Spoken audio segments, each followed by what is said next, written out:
must follow orders. Just can't walk away, do you hear me?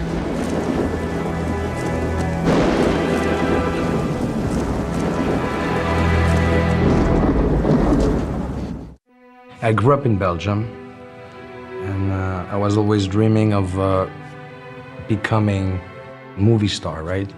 I was not very gifted physically, so I was the skinny guy in school. But I was not a trouble kid. I was an okay kid. Well, I grew up in Sweden, you know, northern part of Sweden, a small village. But I was sent up there by my parents on, you know, because I was a bad boy in school when I was about 14. I saw the TV and it was like a Western or a cowboy or whatever. And then I go on the sofa where you sit down, but I go to the back and I sit like this, you know, and I go, yeah, when I was on the TV. So I was crazy. I was a kid. I was dreaming. Well, I think the man in Sweden at that time was definitely Clint Eastwood was a big, he was a big star, especially up in the northern villages of Sweden where everybody's, you know, got rifles. Understand something, Belgium, it's not like Los Angeles. LA, when I land, I saw all those lights, like a huge pancake of light. I go, wow, this is fantastic, it's Blade Runner. Here we go down. Belgium, you land, it's nothing. It's like, I don't know about Oklahoma, but it's like a village. So I was depressed. I put myself into comic book, the Tintin, the Marvel comics, and I was dreaming about that. And then I decided to go to a gym, but when I go to the gym, I'm impressed because you see all those big guys that drop the weight. So I did go there like a kid. I became the kid of the gym, you know? And my father saw one day a TV show, the Kung Fu one, you know, with David Carradine, the Kung Fu TV show. And people in Europe, when they saw that show, they saw the philosophy of it, the protection. So he was thinking about me being alone, coming from school at the age of 11, 12, you never know. So he took me to a karate school because of that TV show. I was about 13, 14, and I was a kind of a scrawny kid.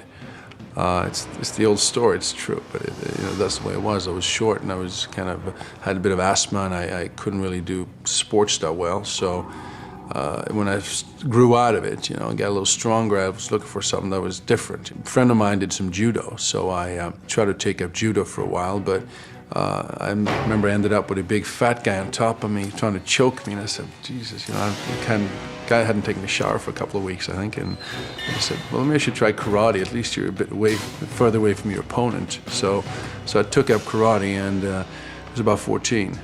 Because karate, whatever, martial art is a weapon of the mind. I was training there as that small kid, but I felt every time I punch, wow, I felt like power. I felt like a conduction with the eye, with the mind. And I was able to break boards. I mean, at the age of 15, 16, clack. I was doing a lot of training, a lot of martial arts training at the time when I was about 19, 20. So I did, you know, I was training about 4 or 5 hours a day and competing a lot. And you do karate for 2-3 years, non-stop. 5 days a week. I was going from school, and then I ran to the karate school, and I did karate school. I did karate, but it was always the same routine with big, tall guys, and I was the skinny guy, so I was obligated to stretch to be able to reach those guys because they always push me around. So I decided to go to dance, ballet, to stretch, and also to have fun because it was lots of beautiful girls there. I mean, they were like fantastic. I mean, you talk about a woman with grace, the shoulder down, beautiful legs, split left and right. You see all those long legs going in the air. So I was like attracted by the beauty of the movement. So I combined everything with karate, dance, and weights. And that made me what I am today. I finally ended up competing for Sweden and fighting in Japan and Australia and here in London. All over the world, really. I did pretty well. You know, I did end up winning the national title and the European heavyweight title and Australian heavyweight title. And then, because my dad was a chemical engineer, my older brother was a chemical engineer, I ended up studying chemical engineering in college. I was interested in movies, but I kind of ended up going the academic route. I was very young when I fought competition, 16, 15, and you go, it's called like Coupe des Espoirs, the trophy of the hope. And all Belgium is coming. It's a 3-day competition where you have to wait around the 3 tatamis. And there's like thousands, it says like 1,000, there's 500, 500, it's 250, 125, and you go to the top. That was my first trophy. But I was very happy because I made 8 or 9 fights in 3 days, which is a lot. So when I came to the States, I came as a guy doing karate. I didn't speak English well, and I didn't know anybody. And the first time I was in the airport and the gate opened, I saw that limousine coming by with 2 wheels in the back. And I go, this is my country. That's America, it's a great country. What happened was I got a scholarship to Washington State University. I went there for a year. From there I went back to Sweden, started doing chemical engineering, and finally got my master's in chemical engineering. 1 year was in Australia at the University of Sydney. So I was spent a year there on a scholarship. So from there, from Sydney, I was going to go to MIT in Boston. I had a scholarship there, a Fulbright scholarship. And I came to New York, about as far as New York, and of course, there's always a woman involved. And I met this girl, fell in love with her. She lived in New York. She was a singer. And sort of through her, I got into the entertainment business. I kind of got to see what it was like. And when I, took a look at that, I had 6 months off before starting MIT, and I said, I don't know about these test tubes. That's kind of boring in one way. I think maybe I should try something different. It was very hard for 5 years because I didn't know anybody, and I was chasing producer, actors. I was sleeping here, sleeping there, using that room, this room. And suddenly a guy saw me. After a few meetings, I came to his office, and I waited for hours. I was hearing that guy making deals. He was not talking too much about the story of the movie, but more like a date and a this and a that. And his partner too, it was like Yoram and Menarem. So I did go to his office and I present a product. I said, look, I'm here for 5 years, or 6 years now, and it's not going well for me. I was really depressed, but I can do everything. And I took my shirt, I took a chair here, a chair there, and I did a split. And he was in his office, and he go, Karin, bring me Bloodsport. With his big tongue like that, a funny guy. He made me what I am today. That first movie gave me the chance to succeed. I got called in for 2 big movies. One was Rambo 2, one was Rocky 4. The character was Ivan Drago, and there was one of those cattle calls, 5,000 people. It's one of those typical stories. I mean, it was a big line of guys, all big guys. I didn't even know what the movie was. They took one look at me and said, how tall are you? I said, 6'5", too tall. Next. But then I realized it was a Rocky movie. So I said, this is not, I don't think such a bad idea to pursue this. So I got a friend of mine, a photographer, who took some photos of me in boxing gear. And then I sent that off.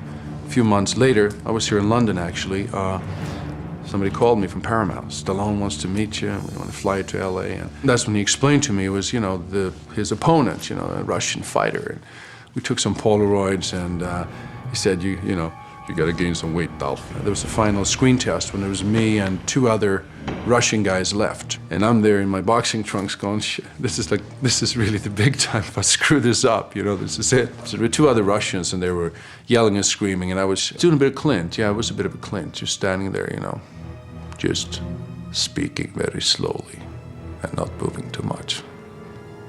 And it was pretty effective. So I think, the next day Sly called me, and I had the role. 2 territories about the movie, France and Malaysia. The movie hit in both countries #1. And I told them I'm gonna come to promote the movie, and I did. We did like demonstration, karate stuff. And me, I'm honest, on TV, I didn't know about promotion.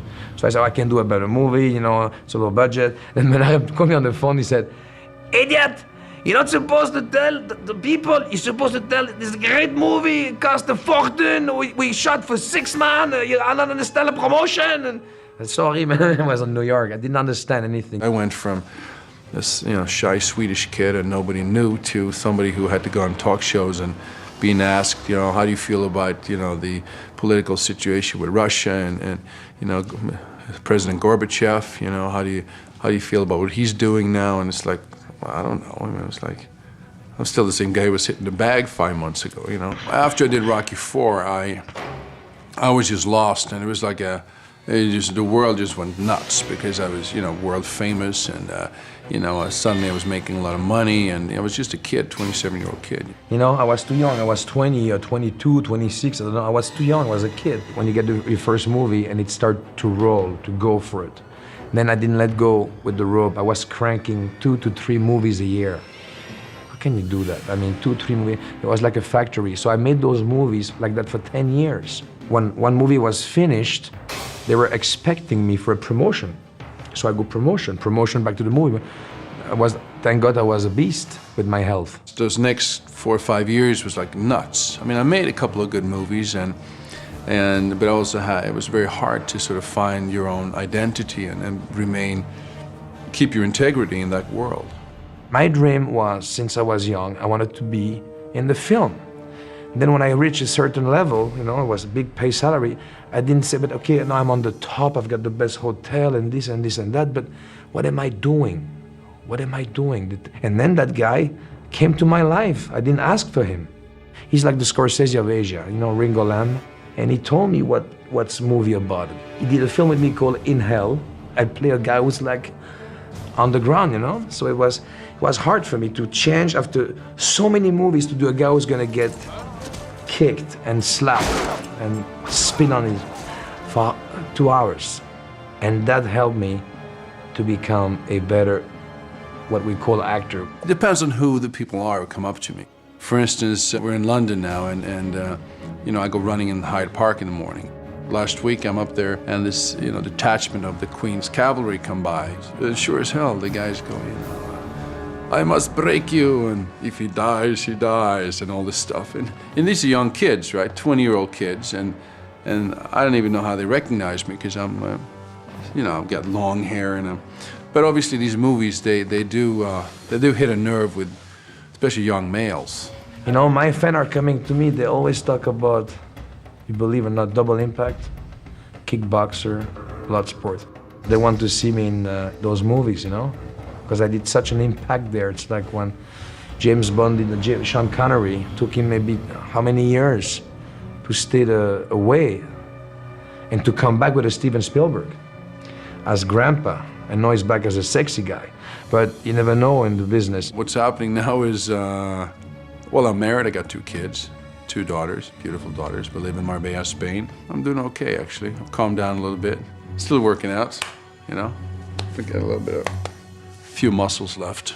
The big thing in my career right now is directing, which is satisfying, and it kind of takes me to another level. My production company is Thor Pictures. Thor, you know, the God of War. I'm still dreaming. We're gonna make the biggest martial art movie ever. I like it. You may see a hand on the camera. Good.